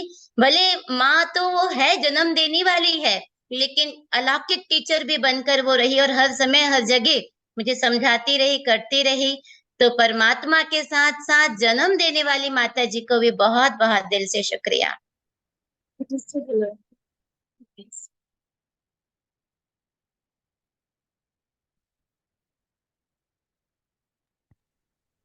बिंदु, और किसको बुलाना है? ये आप कुछ बोलोगे? 2 मिनट, 1 मिनट मम्मी को दिखाना चाहती हूँ मैं। हाँ जी कैसे दिखाऊं? दीदी, उनको स्पॉटलाइट कर रखा है ऑलरेडी, मम्मी को? I think. 1 मिनट. हाँ जी. हाँ मम्मा, ओम शांति। 2 शब्द बोलोगे आप? आप म्यूट हो आंटी, आप म्यूट हो। बोलिए, अनम्यूट करो पहले।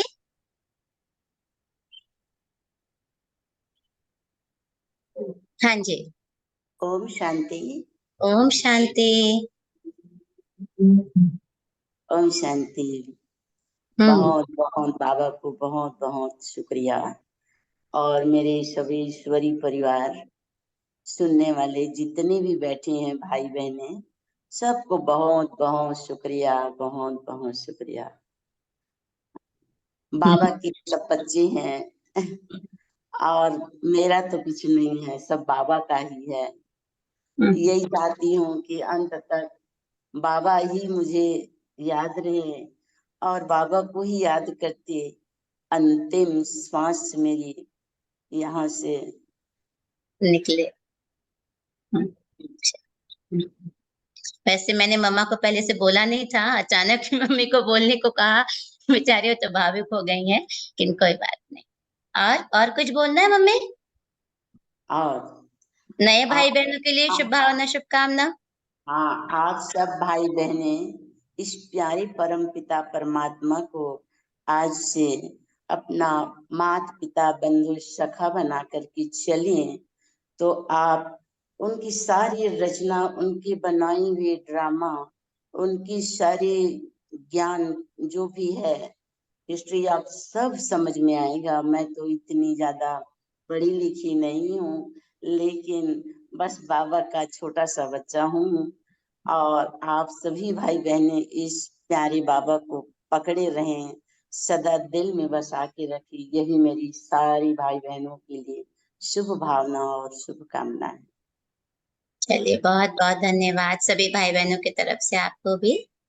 हाँ बिंदु बहन, ठीक है मम्मा। हाँ जी, अगली कड़ी में देखिए, बीच में अगर किसी और को भी बोलना है तो please you are welcome till the point. Deepa Goyal ji. हाँ जी दीपा जी। ओम शांति सभी को। ओम शांति। थैंक यू तो क्या बोलूं, थैंक यू शायद बहुत ही छोटा शब्द है, बट फिर भी express my heartfelt gratitude didis को, बिंदु जी को, योगा संस्कृतम यूनिवर्सिटी को, समीर लिखा जी को, स्पेशली जिन्होंने ये सब हमारे लिए अरेंज किया। मैं YouTube पर एक्चुअली पहले से ये सब थोड़ा सा मैंने देखा हुआ था, और I always try to connect with the practical examples कि जो कुछ भी होता था, क्योंकि हम एक लाइफ में, सोशल लाइफ में रहते हैं, तो बहुत सारी प्रॉब्लम्स हमारे सामने आती थी। तो उनके बेसिस पर मैं हमेशा उसको कनेक्ट करती थी कि किस तरह, हाँ उसमें ऐसे बताया गया था तो मैं अपनी प्रॉब्लम को ऐसे सॉल्व कर सकती हूँ। तो आपने जितना भी इतने 6 डेज में हमें बताया, मन संस्कार के बारे में, स्वास्थ्य के बारे में, त्रेता युग, द्वापर युग, सारे युग के बारे में आपने बताया, क्योंकि हम एक शायद साइंटिफिक एरा में है, तो मैं कहीं ना कहीं शायद मेरी तरफ से कुछ रहा कि मैं प्रॉपरली उस चीज को कहीं कनेक्ट नहीं कर पाई, या मैं, आप कह सकते हैं कि मैं उस चीज को शायद बहुत अच्छे से एब्जॉर्ब या डाइजेस्ट नहीं कर पाई।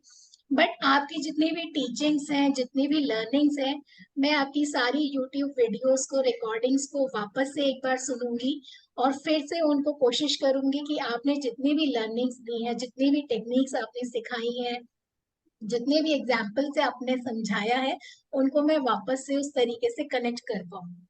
मेडिटेशन मैं पहले भी कर रही थी, उसके बाद यूनिवर्स ने मेरे पास बिंदु जी को भेजा।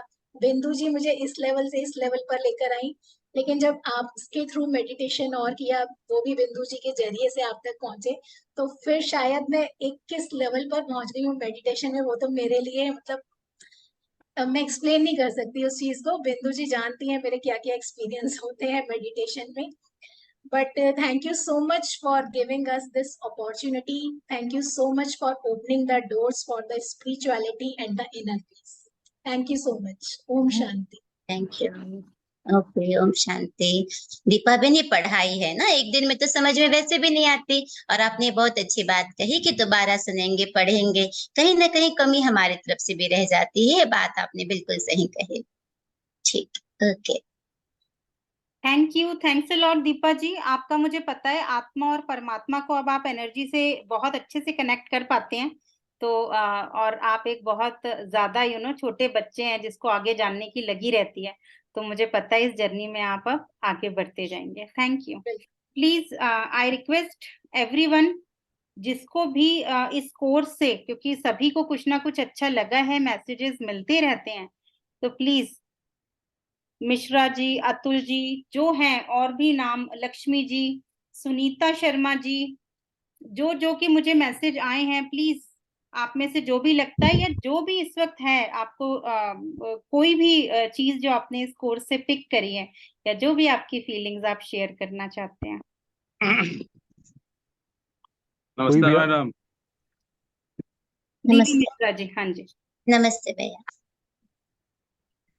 नमस्ते। मैं बोलूँ मैडम, बिंदु मैडम? बोलिए बोलिए। हाँ जी मिश्रा जी।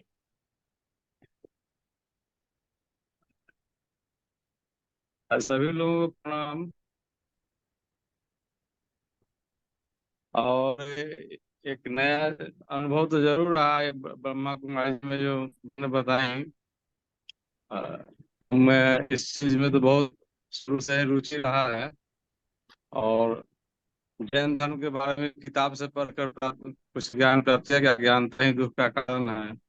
बौद्ध धर्म के बारे में पढ़ा, वो बोलते हैं क्या लीव हो गए हैं क्या भाई साहब? आई थिंक नेट उनका क्लियर नहीं है जी। प्लीज। तब तक कोई और हैं जो भी हैं जिसको भी फीलिंग्स अपनी शेयर करनी हो। मुझे 2 प्रश्न पूछा गया था, व्हाट्सएप पे हाँ। आया था। तो किसने पूछा है कि ऐसे तो नहीं कि बस जैसे लोग भाई जोर शोर से बोल रहे हैं कि भगवान है, भगवान है, क्या सच में भगवान है भी? वो तो भाई साहब देखिए मानने की बात है, मानो तो मैं गंगा माँ हूँ, ना मानो तो बहता पानी, वही वाली बात है। आप उसको यूज तो करके देखिए।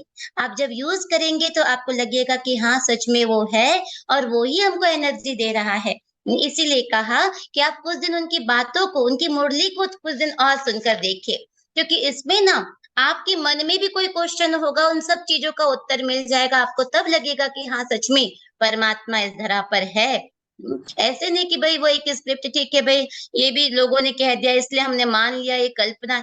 देखिए भाई साहब, आज इतने सारे लोगों ने अपना जीवन इसमें समर्पित किया है, तो यूं ही तो नहीं किया है ना, कुछ तो प्राप्ति हुई होगी ना, तब ना किया है। आज कोई इतनी सारी दीदियां भी हैं, कोई हम लोग जो है सैलरी इसमें तो नहीं है कि हाँ हमको कोई भाई हमको सैलरी मिल रही है या ऐसा ही हमने अपना जीवन दे दिया, ऐसा नहीं है। ठीक है, तो इसीलिए ऐसी बात नहीं। आप जैसे सागर के किनारे जाते हैं तो ऑटोमेटिक ठंडक का एहसास होता है, सूर्य के नीचे जाते हैं तो ऑटोमेटिक गर्मी का एहसास होता है। आप उस परमात्मा को याद करके देखिए, ऑटोमेटिक मन में पॉजिटिविटी आ जाता है। तो इसलिए जब आप अपने आप को बच्चा मानकर उस पिता को याद करोगे ना, तो ऑटोमेटिक आपको उस पिता के प्यार का अनुभव होगा, और आपको लगेगा कि हाँ वो है। नाम इसकी सुने ना उसकी सुने, आप उसको पहले अनुभव करके देखिए। ठीक है, अनुभव करोगे तो प्राप्ति अवश्य होगी। उसके पश्चात फिर किसी ने पूछा कि मंदिरों में ऐसा होता है, ये होता है, ऐसी बातें होती है, वहां पंडित ऐसा करते हैं। वो अपना अकाउंट बना रहे हैं। ठीक, वो अपना अकाउंट बना रहे हैं, उनको भी वो परमात्मा ऊपर से देख रहा है। हम अपना अकाउंट को देखें। ठीक है, वो क्या करते क्या नहीं करते, हमने कल ही आपको बताया था, कल परसों 2 दिन से, कि घोर कलयुग का समय चल रहा है, पाप का मटका भरेगा।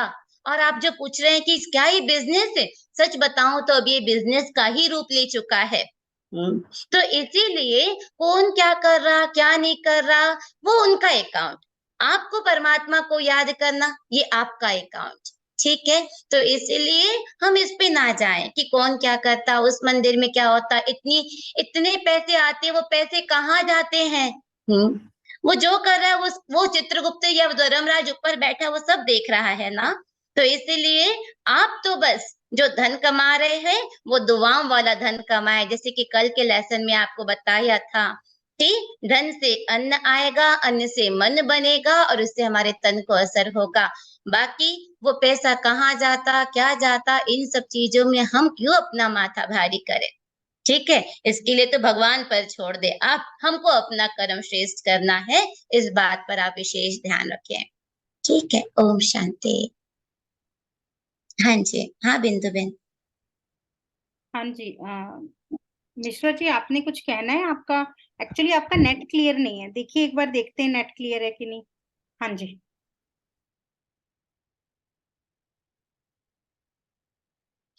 सर आप म्यूट पे हैं। आप म्यूट पे हो।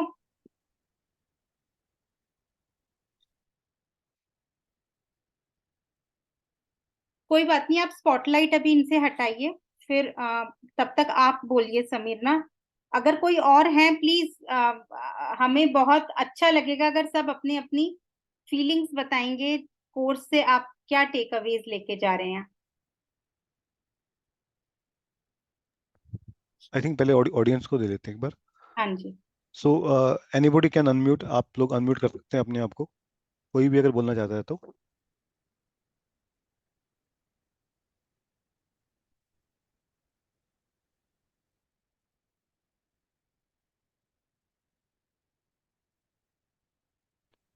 किसी को भी कुछ कुछ भी शेयर करना है। 6 days का जो कोर्स हुआ है, आपका कैसा एक्सपीरियंस रहा? अतुल बक्कल जी अगर आप हैं तो।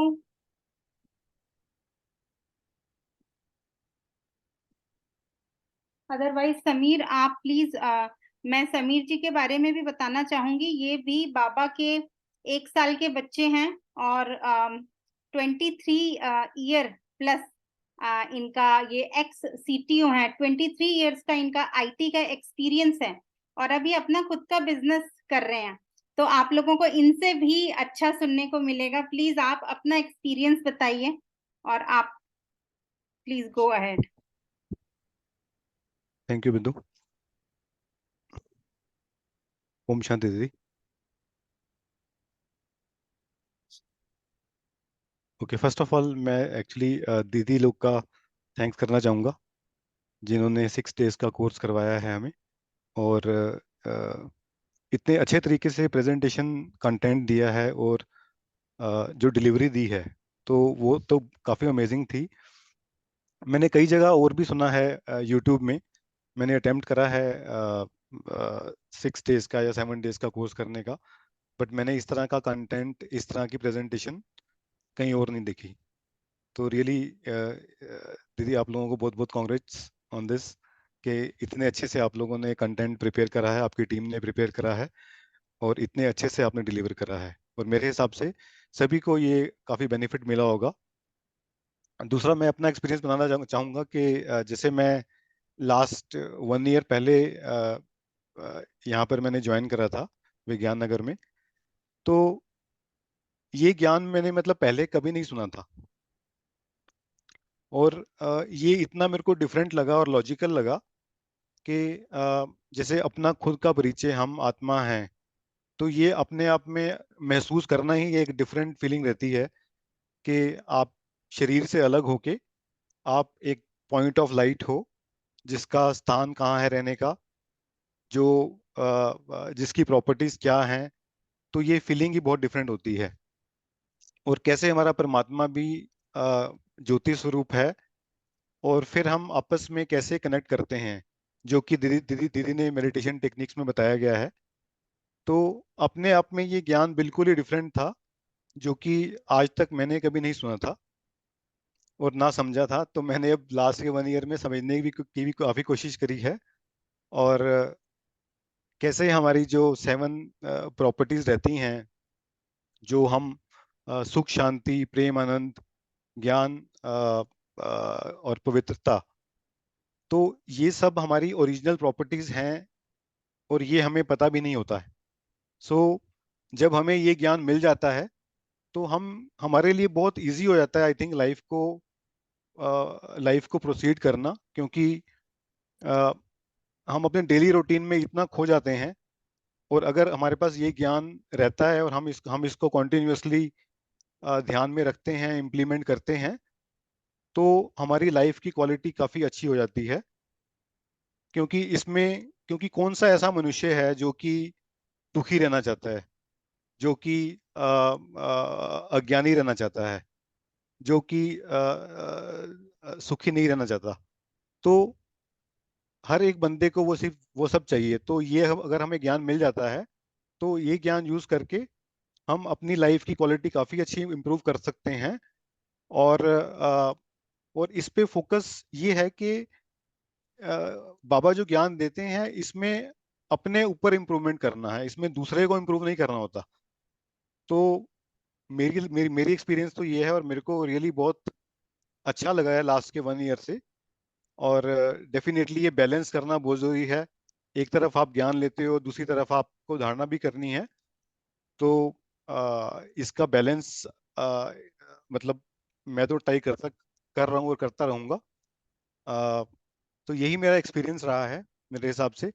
और इस तरह की नॉलेज जिसमें दीदी लोग ने बताया है कि 5000 years का जो ये साइकिल रहता है, 84 हम जन्म लेते हैं, कैसे कैसे हम सतयुग, त्रेता, द्वापर और कलयुग में कैसे कैसे कितने कितने हमारे जन्म होते हैं। तो ये बड़ा ही डिफरेंट डिफरेंट चीज है। तो बिल्कुल रियल लगता है, लॉजिकल लगता है, और मैं रियली इसको रिलेट कर पा रहा हूँ, और आई एम श्योर कि हम लोग सब इसको आगे लेके चलेंगे, और मुरली डेफिनेटली हम ज्वाइन करेंगे। सो थैंक यू दीदी for such a great session. Thank thanks you अ भैया। लॉट। बाबा। हाँ जी। थैंक्स अ लॉट समीर जी, आप ये सारी नॉलेज क्यों हो पाई है?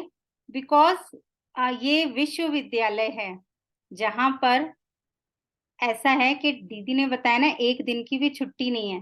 देखो, और कोर्सेज जो होते हैं ना, वो एक हफ्ता चलता है, 2 दिन चलता है, और फिर गैप्स आ जाते हैं, है ना, तो कोई चेंज नहीं आता। हम बहुत कुछ बनना चाहते हैं, बहुत कुछ करना चाहते हैं, चेंज नहीं है।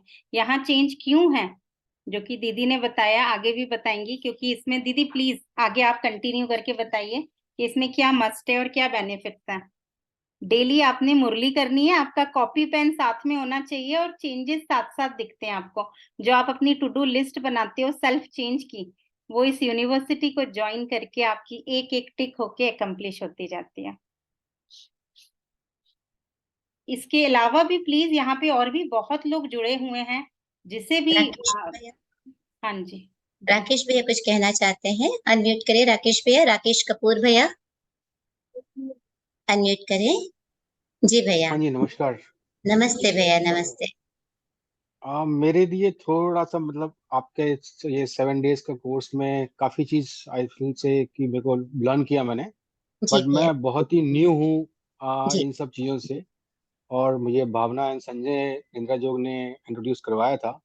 जी आ, मेरा क्वेश्चन बेसिकली इनको बेसिकली मुझे काफी टाइम से लोग बोलते थे कि मेडिटेशन किया करो, मेडिटेशन किया करो, तो जी। मुझे आज तक ये समझ में नहीं आया कि मेडिटेशन होता क्या हम्म। है। ठीक है। अच्छा। हाँ जी। मतलब भाषण हम एवरीबॉडी मतलब खराब नहीं बोलता है मेडिटेशन मेडिटेशन, तो हम्म। वो पता ही नहीं चलता मतलब। तो वहां से मैंने शुरुआत की है, तो अब मुझे थोड़ा बहुत कॉन्सेप्ट क्लियर हुए हैं, बट हम्म। हाँ अभी भी मेरे कुछ क्वेश्चंस होंगे। सो मैं जी। आपको आई थिंक तकलीफ दूंगा आगे जाके भी। मेरे पास क्वेश्चन ये की लिस्ट बहुत तकलीफ लंबी नहीं है। है, ये तकलीफ नहीं है, एक भाई अपनी बहन से पूछ नहीं सकते क्या? बेशक हाँ जी, पूछे हाँ जी, आप, उसमें कोई बड़ी बात नहीं है। और मैं कौन होती हूँ जवाब देने वाली? वो होगा ना जवाब देने वाला, ज्ञान उसने दिया, मेरा ज्ञान तो है नहीं भाई, है ना। हाँ तो जी, इसलिए सही आप बात है, संजय सही बात भैया से नंबर आप ले सकते हैं, और जब भी कोई पूछना होगा आप पर्सनली पूछ भी सकते हैं। है। बिल्कुल, ठीक but it was eye opener, मतलब I will say it was eye opener for me. बहुत है। सारे जी कॉन्सेप्ट क्लियर हुए मुझे, जो कि आज जी। तक शायद क्लियर नहीं थे बिल्कुल भी, बट हाँ अब जी। थोड़ा बहुत कुछ आइडिया मिलने लगा है। जी भैया, जी बिल्कुल राकेश भैया, देखो एक दिन में हम कुछ नहीं सीख जाएंगे ना, धीरे धीरे धीरे धीरे हाँ जी, होता, लेकिन चलिए कुछ नहीं तो काफी चीज तो आपको क्लियर हुई। थोड़ी मोड़ी हम्म, बात है वो भी क्लियर हो जाएगी, जर्नी तो लंबी है हाँ ना अभी। हाँ, ठीक है। बिल्कुल बिल्कुल बिल्कुल हाँ बिल्कुल। जी, हाँ थैंक जी। You very much, thank you, thank you. Okay, ओम शांति। ओम जी। शांति। ओके, ओम शांति। हाँ संजय भैया क्या बोल रहे हैं? हाथ खड़ा करें, बोलिए। Unmute. Let me introduce myself. I'm basically a mechanical engineer of 91 batch, and I was in heavy chemical industry and a turbine specialist in power plants.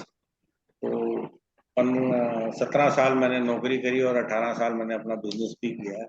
तो मैं बड़ा एक इरेटिक सा बिहेवियर वाला आदमी था, और जो मेरे दिमाग में आ जाता था मैं वही करता था। तो इस प्रोसेस के अंदर where I lost control over my life, I don't know. I was under habitual drinking habit. तो somehow I wanted to get rid of it. तो मैं मतलब कोई स्पिरिचुअल ज्ञान या इस तरीके की चीज लेने नहीं पहुंचा था। मैं अपनी ये आदत से बहुत परेशान हो चुका था, तो मैं दीदी के पास गया। तो देखिए क्या है, ब्रह्मा बाबा और दीदी, ये दोनों को जब तक आप कोच नहीं समझे, विश्वविद्यालय है ना ये, विश्वविद्यालय में टीचर होता है, तो टीचर से आप जब तक शेयर नहीं करें, कुछ चीजें होती हैं जो आप दीदी लोगों से शेयर कर सकते हैं। स्पेशली प्रॉब्लम थोड़ी भाई लोगों के साथ आती है, तो भाई लोग किससे शेयर करेंगे? तो ब्रह्मा बाबा कोच है।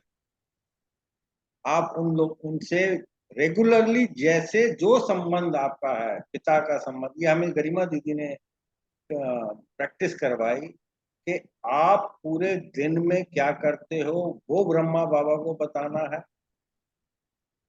आपसे क्या गलती हुई है ये बताना है, और धीरे धीरे आपको सेल्फ रियलाइजेशन होनी चालू हो जाए।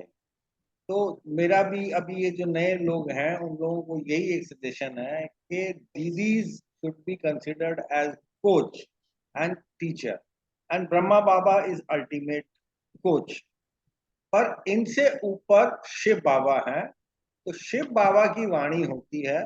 जब आप दीदी लोगों से और ब्रह्मा बाबा से कोई क्वेश्चन पूछते हो तो ये एक गारंटेड है कि 2 या 3 दिन में वाणी में उस वक्त कुछ ना कुछ इस तरीके से बात कही जाती है, और एक मैजिक है ये। पूरे ऑल ओवर वर्ल्ड के लिए एक ही मुरली चल रही है जिसके अंदर आपका क्वेश्चन का आंसर भी आएगा, और ये आप नहीं करना चाहते तो देखिए अभी हमारे यहाँ पर ये बोला जा रहा ज्ञान तो व्हाट्सएप पे, फेसबुक पे, इधर उधर सब जगह बट रहा। तो आप ज्ञान को छोड़ दीजिए, आप अपने अनुभव होता है ना कि मैं क्या था, मेरा एक्सपीरियंस क्या था, मैं किस तरीके की नेचर का आदमी था।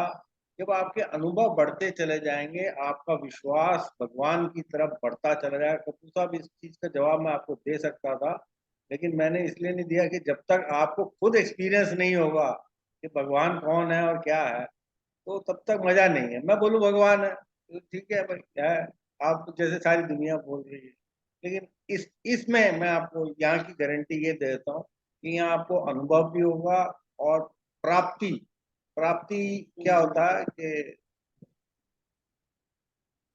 आपने जो चीजें सोची नहीं है अनलिमिटेड होती हैं। कई बार क्या होता है कि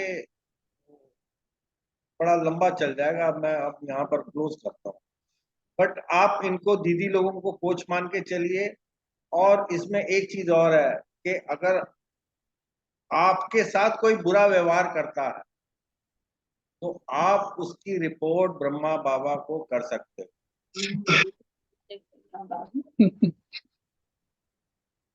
तो उसका भी सोल्यूशन आता है। ये देखो ये सब हमारे एक्सपीरियंसेस हैं, तो हम अपने एक्सपीरियंसेस आप लोगों के साथ शेयर कर रहे हैं कि किसी आदमी ने हमारे साथ बुरा किया या बात ऐसी कोई हो गई तो हम इमीडिएटली आके बाबा को बोलते हैं कि बाबा देखो ये हमारे साथ।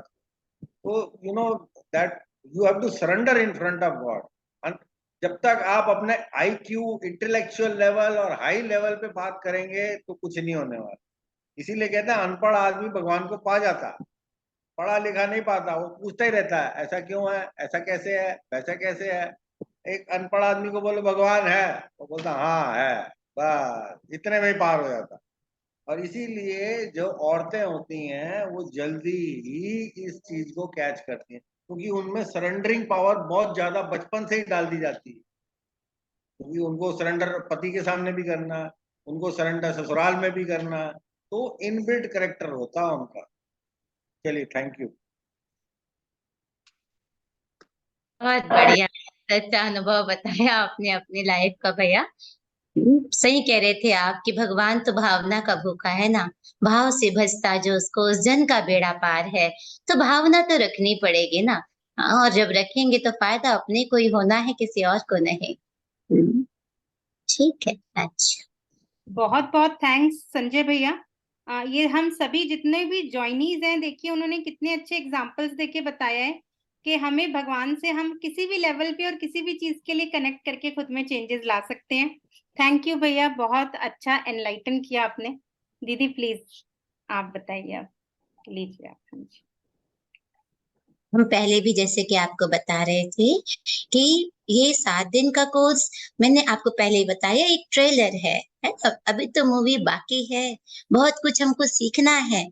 आप सोचे कि सब चीजों का उत्तर, कई चीजों का उत्तर तो मिला नहीं, हम तो कंफ्यूज हैं, ये है वो है।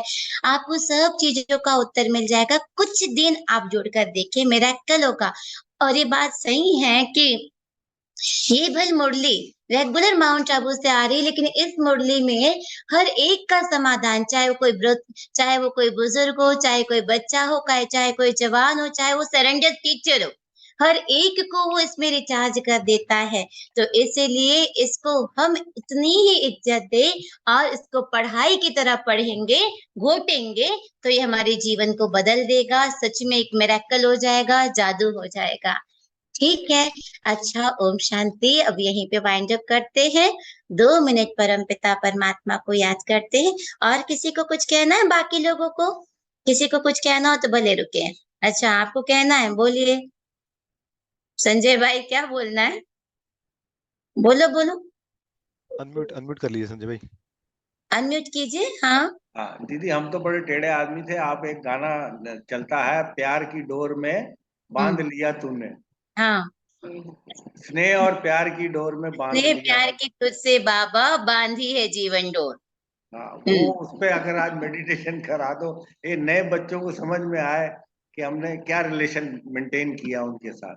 अच्छा अच्छा अच्छा, आप चाहते हैं कि ये गीत को बजाया जाए, स्नेह प्यार की तुझसे बाबा बांधी है जीवन डोर। ठीक है, तो चलिए जीवन डोर बंधवाते हैं आज भाई बहनों का। अच्छा, अभी सभी मेडिटेशन के लिए बैठेंगे और जीवन डोर, अपने जीवन की डोर परमपिता परमात्मा को सौंप देंगे। फिर देखिए कितना ना मजा आता है जिंदगी जीने का।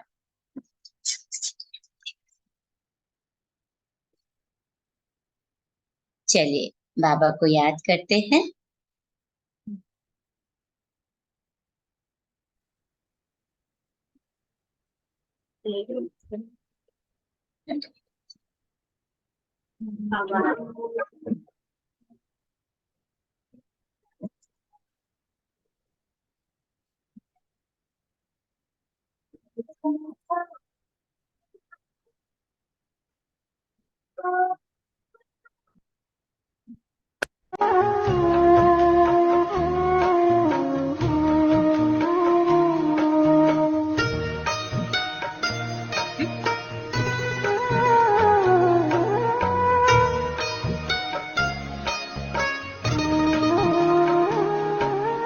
स्नेह प्यार की तुझसे बाबा बांधी है जीवन डोर, बांधी है जीवन डोर। दिल मेरा लगा ही रहता हर पल तेरी ओर, हर पल तेरी ओर। स्नेह प्यार की तुझसे बाबा बांधी है जीवन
ओके, ओम शांति।